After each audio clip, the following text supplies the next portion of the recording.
All right, pal, so I'm here. I've got a strong downhill lie. Now, I'm just gonna use this as an example here, and I'll kind of talk through the various lies that we do get inevitably around the greens. But the main thing that you wanna be able to understand when you're working on side hill lies, and this is absolutely a good example on short game, but it does transfer into long game as well. But for these chip shots, first thing I would always be able to look at is this. I'm standing currently on a downhill lie. Gravity's pushing me down the hill. I need to put more pressure into that foot. I need to ensure, if I'm going to get good contact, I need to ensure that my sternum is just in front of that golf ball. Okay, so the common mistake made from a down the hill lie would be the player would probably have the sternum a touch behind it, and as a result they would contact the ground too soon, catch it a little heavy, sometimes even drop kick it and go ground and then thin it. Okay, so that would be the common mistake. Now, the way to avoid that is to be aware of this. If we know where the sternum is, we can then allocate the pressure in the feet where that needs to end up. Now you'll see I've gone to a very wide base just instinctually, just because if I was to go with my traditional stance width for a chip shot and then try and get my sternum in front of that golf ball, there's no way in heck I'm going to be able to hold that balance. So I need a larger base, and I've really banked that right foot.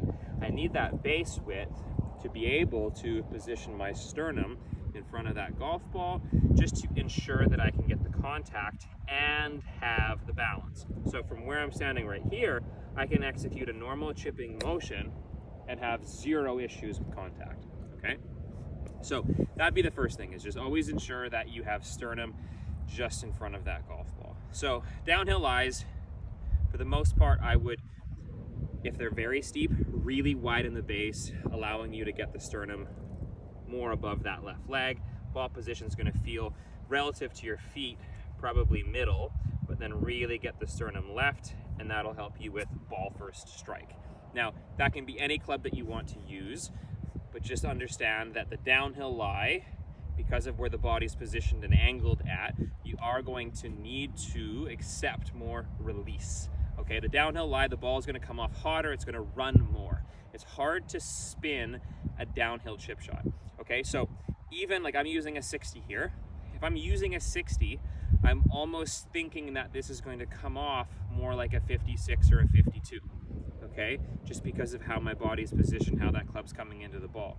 So if I would normally be using, let's just say, a gap wedge around the greens, I want to be using something with more loft when I have a downhill shot. Okay, and the opposite is in play for those uphills. If I'm going up this hill, the hill is going to give me more loft. The ball is going to come off a lot higher. It's going to land softer. It's going to spin more.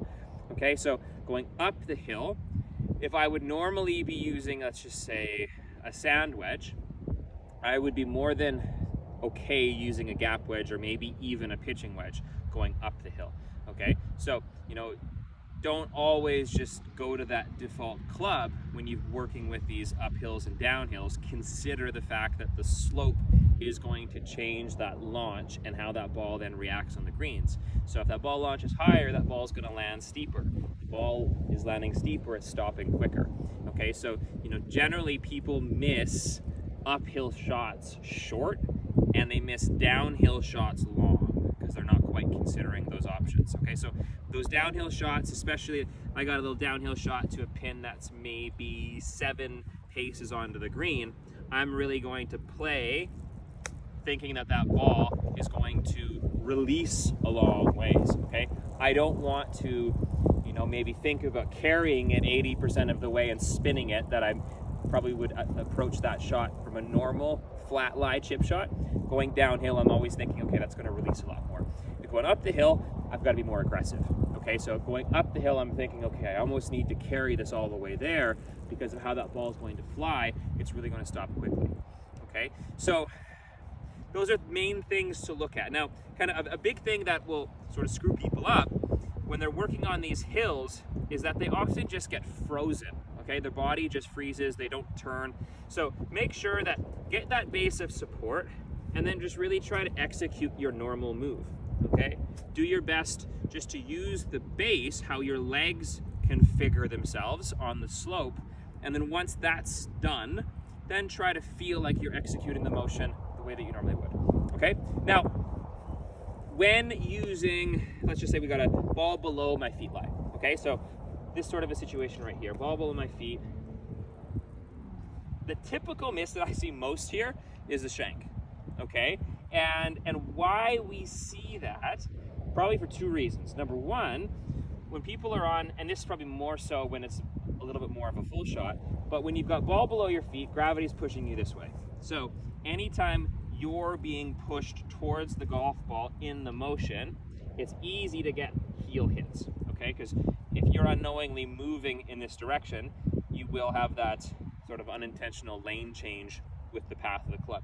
So big thing to ensure is that we are still working with the slope back into the slope on the way through, okay? Now for our chip shots, main thing that we just want to understand is that that golf ball, given that that ball is below my feet, that golf ball will often want to come off a hair to the right, okay? So generally for ball below my feet, I'll aim a touch to the left. Say I'm going at that light, I aim a little bit more leftward, and then I'll try to execute that shot the way that I normally would, okay? Now, ball above my feet, okay? So we can say the opposite in terms of how that ball comes off. It's often going to come off a little bit leftward, so I might have to adjust and aim a touch rightward. But another simple adjustment that I can make here is I can choke down on the grip. You see, like the most common miss that I would see here would be the fat shot, okay? That golf ball is closer to me. So because it's closer to me, what I may do unknowingly is I may actually move into the slope and chunk it, okay? So it's really important to ensure that we establish a good setup where we're aware of how far everything is away here, and that should help us to be able to come back through and make the correct sweep of the ground, okay? So a lot of these hill shots, these short game hill shots, are taking into consideration what you have in play here, what the slope is doing to your body from a gravity standpoint, where your balance is being pushed, and then understanding how to anticipate the shot's going to come off, okay? So again, downhill, it's gonna come off hot, it's gonna run. Uphill, it's gonna come off higher, it's going to stop quicker. Ball below my feet, ball typically wants to come off to the right, and I need to be aware of not shifting down that slope.